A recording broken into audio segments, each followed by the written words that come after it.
baby, as we move on to game number 2.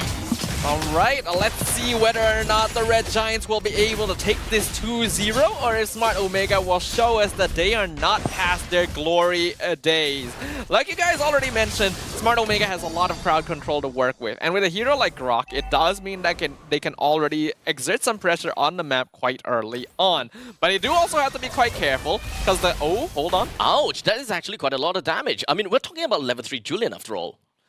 That's the one thing about Julian as well. He reaches his peak at level 3 rather than level 4. That a lot of other junglers would have to wait for before they're truly able to fight. And that means that the timeline for this hero is a lot earlier, which is very appropriate for a meta where early game aggression is promoted. So, at least for the side of Yoodo Red Giants, they absolutely prioritize this Harif as much as possible. Since they know about the Julian at level 3 spike, they will want to keep the Cho somewhere around the corner. While middle lane, they're gonna have to leave Zask to his own devices. I mean, he does have Nightmarish spawn, so it may not be as bad as you expected. Yeah, on paper, we should definitely see more attention from the Red Giants towards gold lane, because Terizla is Terizla, Zaz can handle himself, and we already know that Harif needs to win lane against Claude. But sekyss, he have decided to join into the fray while absorbing, or rather eating, almost the entirety of that enhanced side. Cram immediately flickers himself towards his turret just to make sure that he don't get caught out by Ryota or Ukir. Ukir is still a tad bit more to level 4, and there we go, level 4 already, pretty much prepared to go big or go home. We do see the worry about the threat of the lantern though. The fact that Cram just immediately flickered out to make sure he wouldn't get thrown into the rest of Omega shows how scary it can be. Chaknu and Yums, both of which are not at level 4 just yet. And now Chaknu is already at level 4. Yums is still not there yet. Julian manages to take down the turtle while Stormy draws first blood onto this Julian. Was it worth it?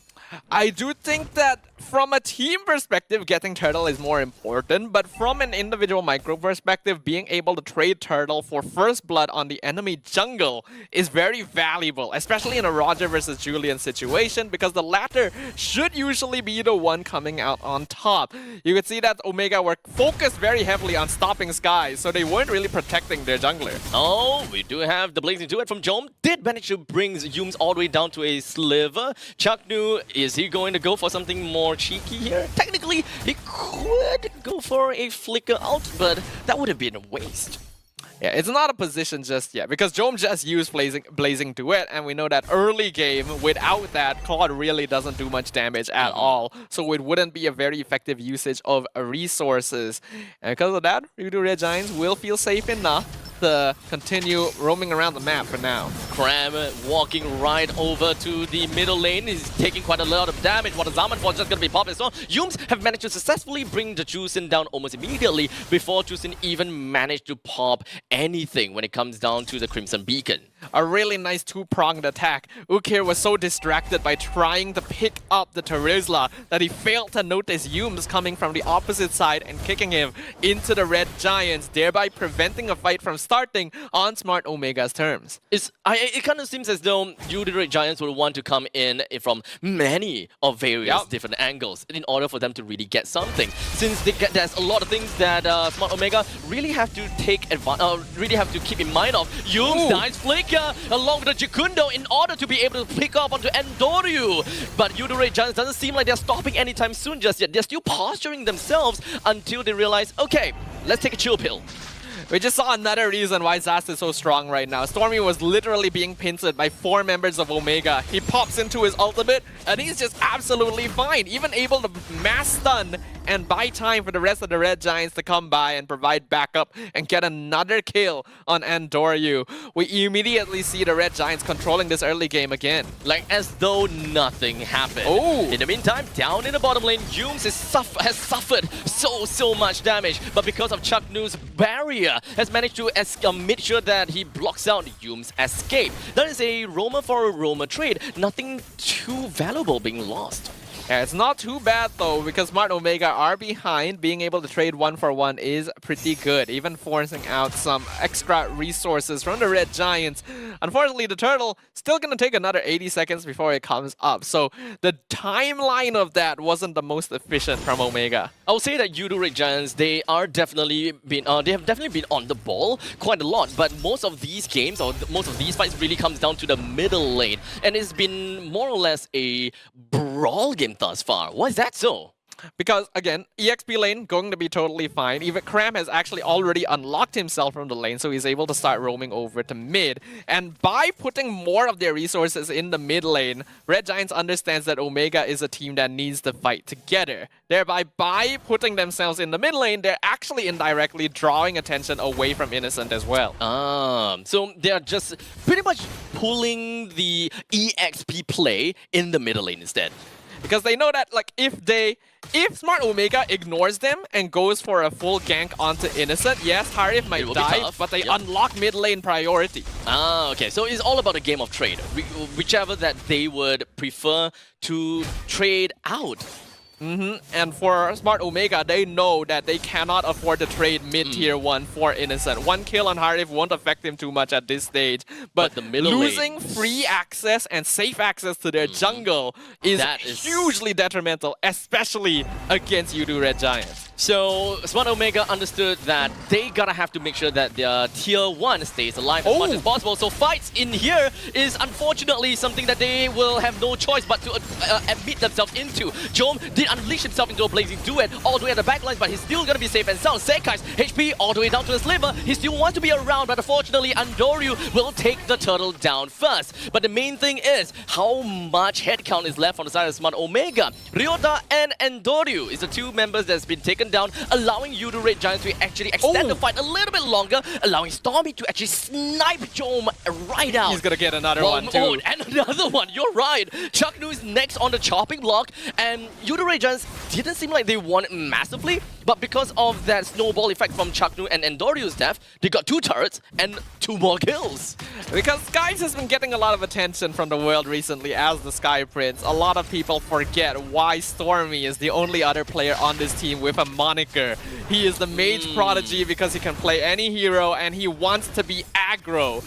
He made a name for himself because even when there were good ults to steal on the Valentina, he would go for Decimate every single time. So when he has access to a hero like Zask, where he can just jump in, do damage without any risk to himself, you can bet he is going to do exactly that.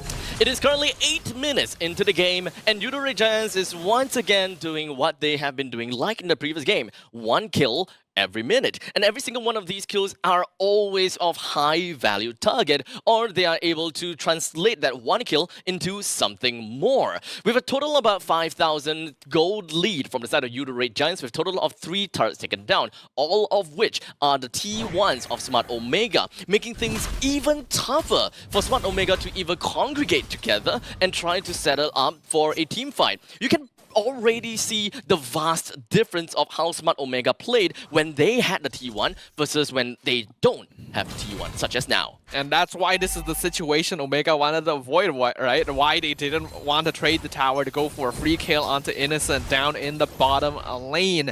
They know they need more space, more control over the map to make sure that Jom is still able to scale on this Claude. And while I do think that it's still possible for him to do so, there's been a lot more restrictions put on it. And surprisingly, Smart Omega, they are the one that is going to be executing onto the Lord. Is this really going to go to Andoryu just so easily? Completely unchallenged, or maybe not, as yoodo Red Giants is just coming in from a 2-prong attack. All the way down from the middle lane, they cut in onto Ryota, as well as Andoryu, bringing him down almost immediately, while Innocent pops up with the Zaman Force in order to be able to catch up onto Chaknu. With the Zaman Force intact, he can also be able to bring down the T2 in the middle. I do like how cheeky that was from Smart Omega. Like, they just tried to rush down the Lord before Red Giants noticed, but well, that's not gonna work. As you can see, yoodo Red Giants now came in, knocking on the front doors in the middle lane. The Lord comes in to defend Smart Omega and fight for their cause. But unfortunately, the middle lane inhibitor turrets has already been taken down, and yoodo Red Giants have got a very short order, which is to just bring down this baby Lord. I don't really think it's worth risking that trade for the first Lord of the game. It's really not going to get you very much. Ideally, Smart Omega are going to be able to do some damage to the tier 2 with it. That's about the maximum that they can hope for.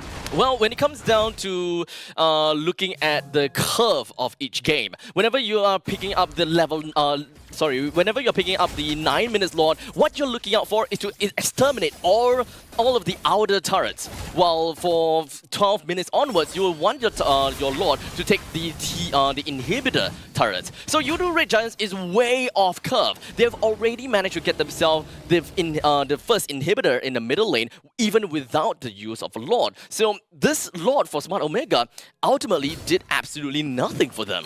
And you can see that while they were defending with the Lord as well, sekyss is just on the opposite side of the map, pushing the lane, stealing orange buff as well.